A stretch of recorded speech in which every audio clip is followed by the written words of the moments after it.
topic is the difference between dot product and cross product. It is very important to learn the difference between the dot product and cross product, that you can have the clear concept when to use the dot product, when to use the cross product, and how they differ from each other. So the first difference between the dot product and cross product is dot product of two vectors is a scalar quantity. It means you will get a scalar quantity, a one single value, when you find the dot product of the two vectors, while the cross product of two vectors is a vector quantity. That means you will get a vector instead of a one single scalar value if you multiply the two vectors in the cross product. It means when you get the resultant, it will have the magnitude as well as direction, while in dot product you will get only the magnitude.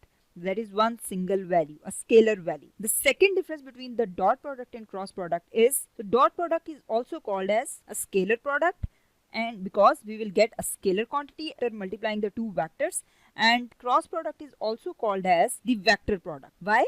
Because we will get a vector quantity at the end. So this is how they differ from each other in another way. The third difference between them is the formula of the dot product and cross product.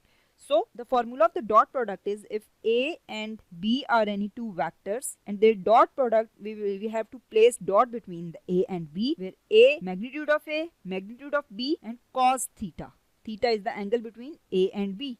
This is the formula for the dot product of the two vectors. For finding the cross product of the two vectors, we have to write it like put the cross between A and B as it is a cross product, then magnitude of A, then magnitude of B, sine theta, where theta is the angle between A and B, and we also write here n as the unit vector. Then the next difference between the dot product and cross product is dot product obeys commutative law. That means if we have the two vectors, A dot B will be equals to B dot A. So the order doesn't matter here. While in case of the cross product, it does not obey the commutative law.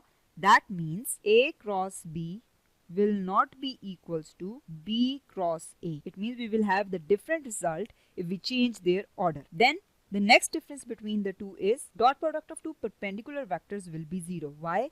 Because the angle between the two vectors will be 90 degree and AB cos of 90 is 0. So that will make the whole product equal to 0. So that means dot product will be equals to 0. So while cross product of two parallel vectors will be 0. Why? Because if we take A cross B, in parallel vectors the angle between A and B will be 0. So sine of 0 will be 0, the whole product will become 0. So the cross product of two parallel vectors will be 0, while in case of dot product we will have two perpendicular vectors for the product to be 0. So the last difference between the two is their use. Dot product is used. Dot product tells us how much two vectors points in the same direction, while cross product tells us how much two vectors points in different directions. So that's all from today's lecture. Hope so this lecture cleared your concept how dot product differs from the cross product. So that's all from today's lecture. Thank you.